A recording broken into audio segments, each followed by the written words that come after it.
Howdy, all. Welcome to the Quad Life. Well, we are into September. It means that summer is winding down, and in a few weeks we will officially be in fall.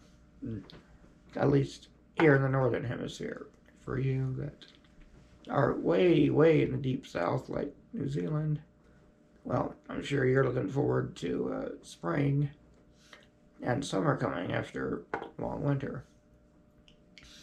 But for the last couple of weeks, it's been pretty busy around here, as I conveyed last week somewhat, but yeah, we've had a lot going on. So, first, this past Sunday, I just finished the class I've been taking on expository preaching, and that was interesting.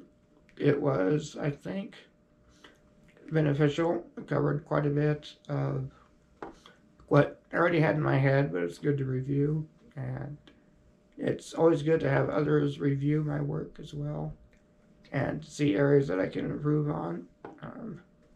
As one of the points said, that no matter how long you've been doing a certain project or field of work, there's always a room for improvement, be it with efficiency or anything else.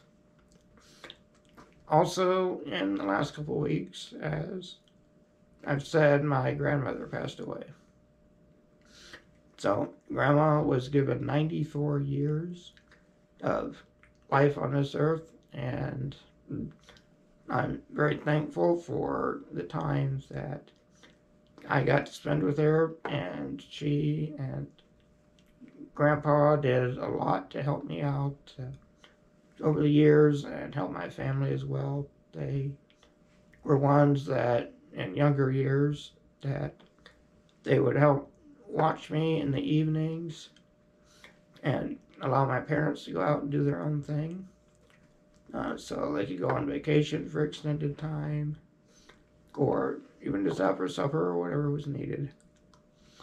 I know that a lot of people have not even had the opportunity to meet their grandparents, especially now that the trend is that younger people do not always get married right out of high school and college, and maybe wait to have children until their early 30s or so, and by that time their parents are already getting up there. So I know that it may be more of a trend that knowing your grandparents, let alone your great grandparents, will maybe decrease, but thankfully that wasn't the case with me.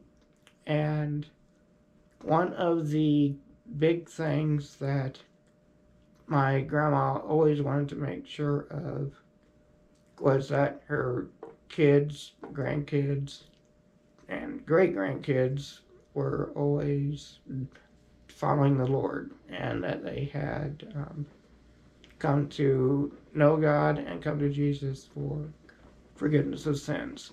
And that, I would say, is a big part of her legacy. And I would think that pretty well most people want to leave some kind of a legacy after they have died. That there will be some reason that people might remember them, hopefully for something good and not bad. Such as, we all remember Adolf Hitler. He left a legacy, but not one that we would want to look up to. However, I think probably 99.9% of people that after they have died and their immediate relatives have passed on, that the memory of them may be in history books for genealogies or something like Ancestry.com, but really, that's it. And especially in my situation, that, I'm not married, I don't have kids, So once my parents and I are gone, then there's really not much of a lasting memory for probably many years. Um, of course, I would like people to say,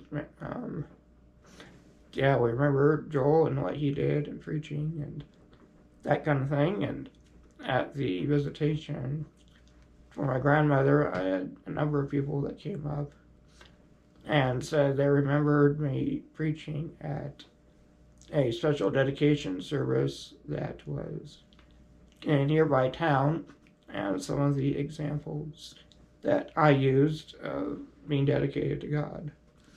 So that was good to hear, but it has also now been basically a year since my book came out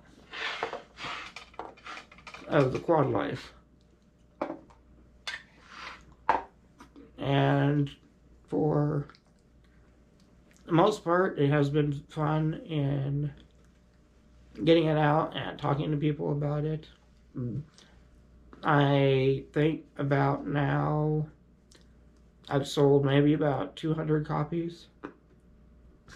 So for me, that means that somewhere around 200 people or so may actually remember me later on in years, but we'll see.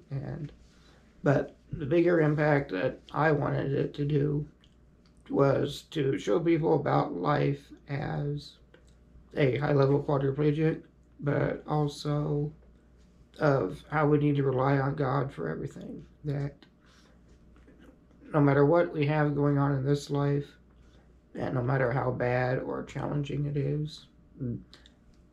is nothing compared to the life to come. That if we have fully repented of sin and trusted Jesus alone and not our works for forgiveness, we have assurance of eternal life. So that even a life of quadriplegia will seem like a very slight annoyance compared to eternity in heaven. And that is what my grandmother looked forward to for the last few years. She has been ready to go and asked many times why God was keeping her around. But as we reminded her always that it's God's plan of when we'll go to Him. And we treasured our time with Grandma, that getting her insights and wisdom into things, and just seeing her spirit no matter where she was at, and that she relied on God always. Because we know, and my grandma always was concerned that if someone has not come to God and trusted Him alone, then we have this guarantee of spending eternity in hell. That if we look at modern court systems, it does make sense that if someone does something that is against the law, say if there's murder, that if there's no punishment and they can get off with anything, then, well, what's the point of having laws? And it's not morally right if someone is not punished for what they have done. And sinning against and eternal God receives eternal punishment. So that is my reminder for this month. And September is also Spinal Cord Injury Awareness Month. So a couple of years ago, I did a daily video for September, and that playlist I will link up above, up there, in case you want to look at it again. Did not have the time or the energy this year to, again, make daily videos, but hopefully later this month I'll get at least a few of them out for you, and a little bit more frequently again. But that is this week's video. Again, thank you for all those that watch. And if you're interested, my book here is available on Amazon, and I will hopefully be able to link it at the end of my videos here at some point, but for right now, YouTube hasn't allowed that yet. But again, if you look in the description below, you'll see a direct link to where you can get it as well.